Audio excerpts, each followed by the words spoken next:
Olá! Que tal a gente botar a mão na massa e construir um primeiro programa prático em Python, do zero? A nossa missão hoje é exatamente essa: criar uma ferramenta bem útil que já vai mostrar todo o poder da programação no nosso dia a dia. Pensa só, programar é, no fundo, uma das melhores maneiras de automatizar tarefas chatas e resolver problemas. E hoje, vamos dar aquele primeiro passo essencial nessa jornada, transformando uma ideia super simples em um programa que, olha só, realmente funciona. Bom, este aqui é o nosso roteiro, nosso mapa. A gente começa definindo a missão, depois prepara as ferramentas, aí escreve o código passo a passo, entende os conceitos-chave de entrada e saída, executa o programa e, no final, a gente pensa um pouquinho sobre os próximos passos. Vamos lá? Ok, vamos mergulhar de cabeça nisso. Nossa primeira missão é criar um programa que vamos batizar de comprasimples.py. A ideia é simples e direta: calcular o custo total de uma compra, só que de forma automática. Para que nosso programa seja um sucesso, ele precisa fazer 4 coisas bem básicas. Primeiro, ser simpático e dar um oi.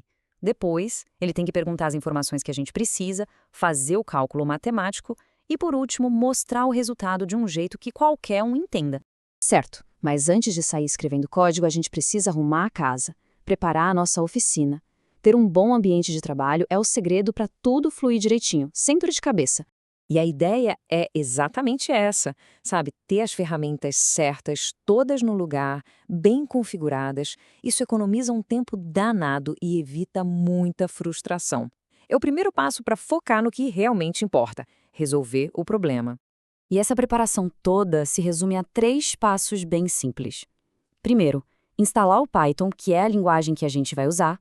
Segundo, um editor de código tipo VS Code, que é onde a gente vai escrever de fato.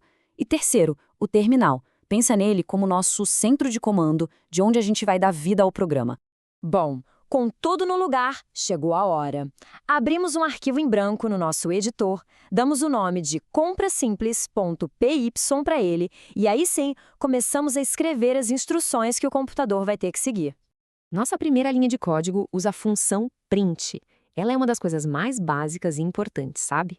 É ela que faz aparecer qualquer texto na tela. Aqui, a gente está só criando um título bonitinho para dar as boas-vindas. Agora, um conceito que é o coração da programação: variáveis. Uma forma fácil de pensar nelas é como se fossem caixinhas com etiquetas. A gente guarda informações nessas caixinhas para usar depois. E claro, cada caixinha tem um nome único. Tá, mas e para pegar informações de quem está usando o programa? Aí entra a função input. Ela mostra uma mensagem na tela e fica esperando uma resposta. O que for digitado, a gente guarda na nossa caixinha a variável que a gente chamou de produto. Certo. Agora um ponto que, olha, costuma dar um nó na cabeça de quem está começando. Para o computador, existe uma diferença gigantesca entre um texto e um número. E entender isso é a chave para a nossa calculadora funcionar. O pulo do gato está aqui. A função input, por padrão, trata tudo o que a gente digita como se fosse texto, o que a gente chama de string na programação. Ou seja, mesmo que alguém digite o número 10, para o Python aquilo ali não é o valor 10, é o texto on seguido do texto 0. A diferença fica super clara olhando aqui. À esquerda, a string 1050 está entre aspas. Com ela, não dá para fazer conta. Já à direita, temos o número 1050, que em Python chamamos de float. É exatamente disso que a gente precisa para fazer a matemática funcionar. E como a gente resolve isso, então? Simples. A gente envolve a função input com outras funções. Usamos o float para transformar o texto do preço num número com casas decimais. E usamos o int para transformar o texto da quantidade num número inteiro, sem decimais. Problema resolvido. Agora sim, com as variáveis preço e quantidade guardando números de verdade, a gente pode fazer a conta. Uma multiplicação simples. E o resultado a gente guarda numa nova variável, a total. Código todo escrito, chegamos ao grande momento. A hora de ver nosso programa em ação. É agora que a gente executa o script e torce para tudo funcionar como a gente planejou. E para mostrar o resultado final de um jeito bem legal, vamos usar um recurso chamado fstring. É uma forma moderna que o Python tem para misturar texto com o valor das variáveis. Deixa o código muito mais limpo e fácil de ler. E essa é a nossa linha de código final. Aquele F antes das aspas é que ativa a fstring. Tudo que está entre as chaves, como quantidade, é trocado pelo valor da variável. Ah, e um detalhe. Aquele total.2f é um truquezinho de formatação para garantir que o total apareça com 2 casas decimais, como a gente vê em preços. Para executar o programa, são 4 passos. Primeiro, tem que salvar o arquivo, claro. Depois, abrir o terminal. Lá dentro, a gente usa o comando cd para navegar até a pasta onde o arquivo foi salvo. E, por fim, a gente digita Python e o nome do nosso arquivo. Simples assim.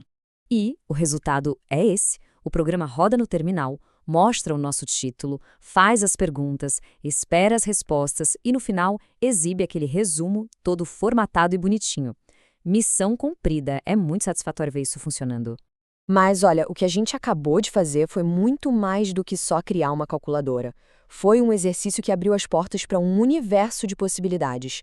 O mais importante é entender a lógica que foi usada aqui, porque essa mesma lógica se aplica a problemas muito, mas muito mais complexos. Essa frase de uma das nossas fontes captura perfeitamente o espírito da coisa. O que começa com um script pequeno para calcular uma compra pode evoluir para automatizar qualquer tarefa, analisar uma montanha de dados ou até criar um aplicativo inteiro. O céu é o limite. E isso nos leva à reflexão final. Com esses conceitos básicos em mãos, pedir informação, processar essa informação e mostrar um resultado, qual pode ser o próximo desafio? Que pequena tarefa do dia a dia poderia ser simplificada com o programa? A jornada de verdade está só começando.